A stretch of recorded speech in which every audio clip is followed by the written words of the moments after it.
So what does this 40-day plus government shutdown, or for some of us, an SHTF hellhole look like? We all watched it happen. The news cycles light up. Cable pundits argue, and eventually the phrase government shutdown, for most people, it's a political theater. It's an inconvenience. It's something that gets on your damn nerves. But I think the takeaway from this is we actually are more vulnerable when it comes to making sure your prep is ready than we thought before. Let's just rewind a little bit. September 30th at midnight, the government shut down. It's been 40 days as of filming this video. It'll probably be 42-ish because they just had a cloture vote to get past the filibuster. Now it has to go to the Senate and pass with 51 votes, and then they have to wrap it all up and send it back to the House, but the House has to fly back in. So really, the government's probably going to be shut down for 42-ish days, especially tomorrow being Veterans Day. We'll see. But bigger picture, bigger point is this exposed a lot of weaknesses in our system. Two things I think it really exposed is that these politicians on both sides don't give an F about us. I mean, it took, 6 Democrats or 8 or however many it took to come across party lines and vote for this to allow for cloture and allow for it to go to a 4-vote to the Senate. These 6 folks are either retiring or not up for election in 2026. So they literally are folks who seem to only care about themselves, because I'm just saying, if it was for the betterment of people and opening the government, this deal, I think the Republicans offered this deal nearly 2 weeks ago, and it's a little bit different where they're rehiring some federal employees that were fired, and they're making it so that they're fully funding a couple agencies. They had to do a couple of carve outs, but for the most part, this deal has been on the table for 2 weeks, and now all of a sudden you're doing it. So what that shows to me is that you really need to step up your game when it comes to worrying about yourself, thinking about yourself, because for those of us who think about preparedness, about SHTF, it's something more valuable, a real world control experiment. It's a dress rehearsal for a system failure. I think that's what this was. This was like everyone was wearing their clothes.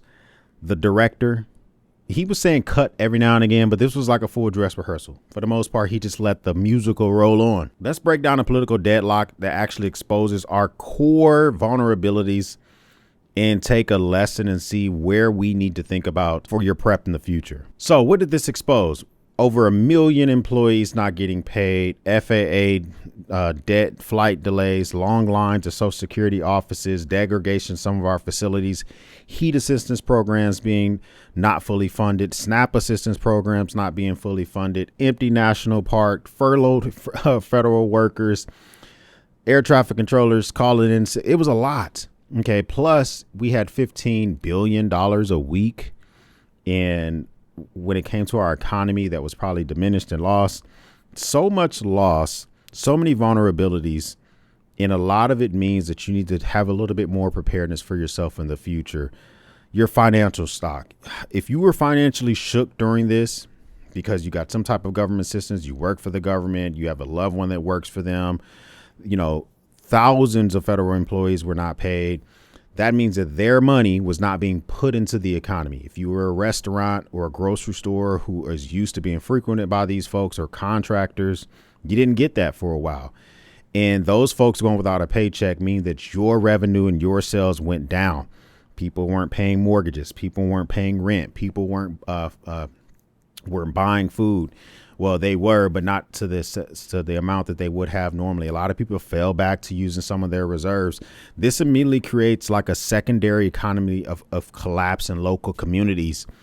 And this proves that an income stream is crazy important.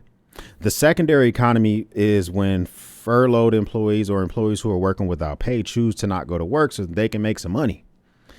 And so it's proving that when your income is not guaranteed, you do what you got to do. Look how many air traffic controllers, we only got 14,000 of them. A lot of them calling out sick so they can go work, do gig work. Another statistic that really alarmed me is that during this government shutdown, 14 to 20 air traffic controllers retired every single day. That doesn't sound like a lot, but we only got 14,000. It takes years to train an air traffic controller. I have a buddy who just went through the program, It took him forever to get accepted. And his dad is a retired air traffic controller. I thought you would get some type of legacy. No, it took him forever. Imagine the normal rate for people that call on retirement and for air traffic controllers is 3 or 4. Because of this shutdown, it jumped up nearly 3 or 4 times that amount. People are deciding I can just pack my bags, go into the regular aviation, use my skills elsewhere. That means that if you have plans for travel, plans to get somewhere, that causes congestion, it causes that you can't get to where you want to go.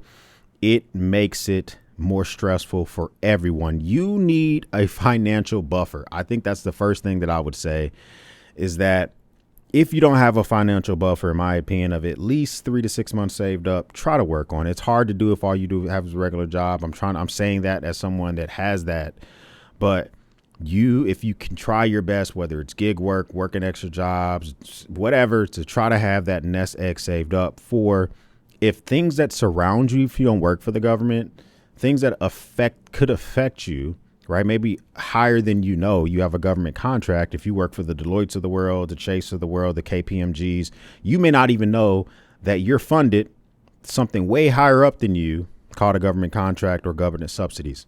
Financial steadiness is very, very important. Failing infrastructure and services happened all throughout the government during this shutdown.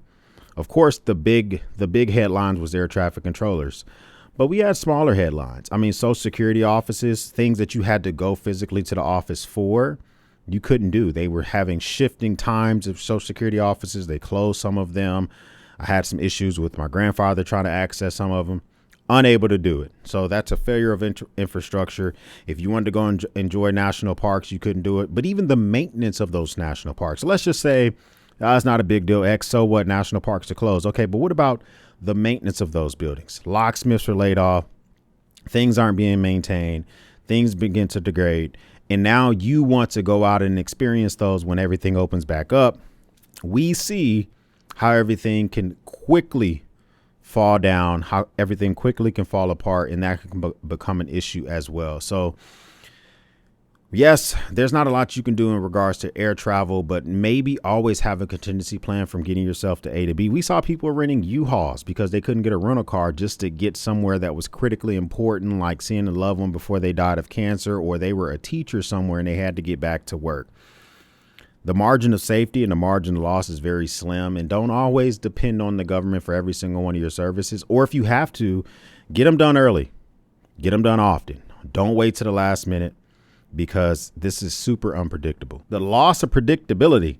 Imagine you were a small business waiting for a loan and now it got delayed and pushed and you lost an opportunity to get a new lease on a building or to expand a part of your business. That is unpredictable. Government benefit applications were delayed. If you were waiting to apply for Social Security disability, if you're waiting to apply for SNAP benefits, whatever, those things got delayed. Passport offices were closed. In an SHTF moment, the worst problem is loss of predictability. A lot of times we think about prep in the world of like an immediate downfall because of a natural disaster or some type of like civil unrest. But loss of predictability is something that you need to prepare for. That was a hard thing, even in my family, as much prep as I like to do, that I wasn't even thinking about. You know, I wanted to get the only people in my family with a passport, myself, my wife, said, hey, let's get all 5 of our kids a passport. Yeah, we had to wait. It wasn't as seamless and as easy to do. First world problem, but still something to think about. But other parts of the passport process or the travel process were open, i.e. if you want to go and get yourself a pre-check appointment and do an interview for that, that was open. Those agents, TSA agents, were still doing interviews for global entry, not getting paid. So it's just like how to navigate that stuff is stuff that you got to figure out as well. So here's a major things that I think you should try to prepare yourself for the future, because there are predictable lies, unpredictability, loss in infrastructure and financial worries that you have to think about. Here's some like concrete things I think you can prepare for just in case. You can add this to your SHTF prep list, and I think that you can do these immediately. Number 1, delayed or lost paychecks. Even if you don't work for the government, having a financial buffer of 3 months cash for everything, I think is important. At a minimum, for at least your mortgage or your rent. Obviously, if you no longer have a mortgage, Make sure you have enough money saved up for your expenses and for your property taxes, because those never go away. Number 2, disruption in travel, air inspections, even maintenance of our highways, stuff like that. Have alternative routes. Seek a 2-week minimum supply when it comes to food and water. If you are in an area that you weren't expected to be in for longer than you thought, maybe you need to keep that area supplied and stocked even more. Now, obviously, if you're traveling to your Mimi's house, you may not have 2 weeks of supplies there. But the thought is that if you get stuck somewhere because you can't travel via air and traveling via vehicle is not an option, what's going to be your solution for food and water? Something to think about. Number 3 is the closure of national parks, other services, disruption in things that you're normally used to. This is the development and just thinking about how are you going to ensure that things that you rely on for the government, pleasure with a national park, all the way to government buildings, how are those things taken care of? Making sure that you have vital documents, copy of your IDs, any of your government records. Don't rely on online copies only. Just because you have your Social Security card and your Google Drive doesn't mean that's good enough. OK, you want to make sure you have those physical things. Insurance copies and IDs and deeds are all secured and ready to go, because you can't rely on physical structures to be open all the time. You're going to have to make sure you have that stuff and it's always ready to go. Now, I don't know if there was a delay in healthcare benefits. I don't know if there was a delay in anything like that, but there was a delay when it came to heat assistance and SNAP. Heat assistance wasn't talked about much, but a lot of people get financial assistance to help pay for their heat, their furnace, all that type of energy costs because they can't afford it. We don't want people freezing to death. You may want to think about having an extra supply of your medical supplies, extra food stock, and ways to generate heat, whether it's propane heaters like the one I have behind me. Can't really see it back there, or if you have like solar power generators with the plug up heaters that do 1500 watts, they're not going to last forever, but they'll be good for a few hours. Just different ways to try to take care of yourself in those moments, which are very, very critical. And then finally, for the communication breakdown, there are so many things that we rely on when it comes to the government running communication barriers. Obviously, Southwest and AT&T put up a lot of these, like towers and stuff like that. But a lot of the waves and stuff can be shut down by the government. OK, just because Verizon owns some crap and AT&T owns some crap doesn't mean that the government doesn't have its footprint in this stuff at all. So establish an out of state comm plan for your family contacts who rely on your messages. Have a battery powered, maybe AM, FM radios, weather radios, maybe consider getting a sat phone, just different things so that you can always be in communications with people. This shutdown, being the longest one in American history, was for ridiculous.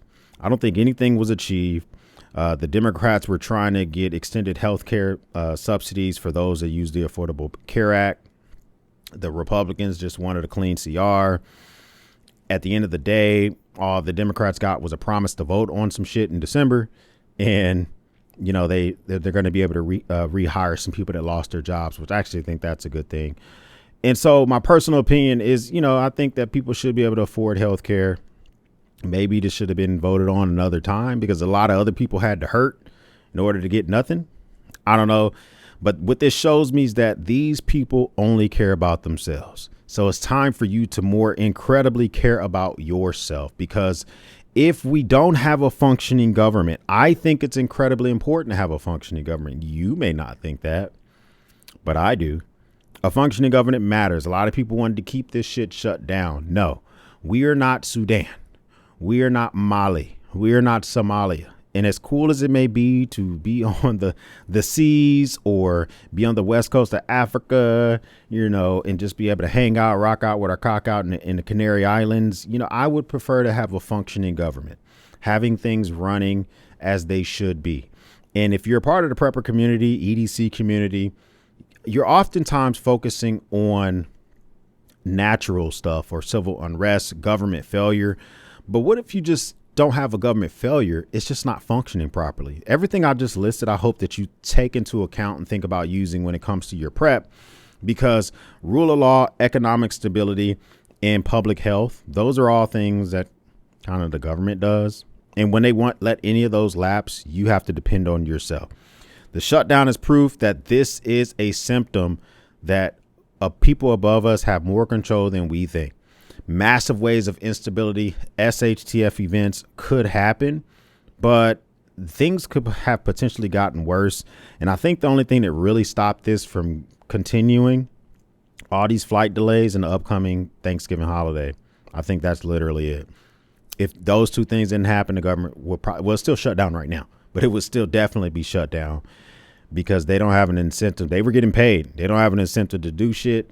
And I don't think they really care. But maybe I'm wrong, because I know for me personally, I'm going to be working on making sure I strengthen all these categories for myself.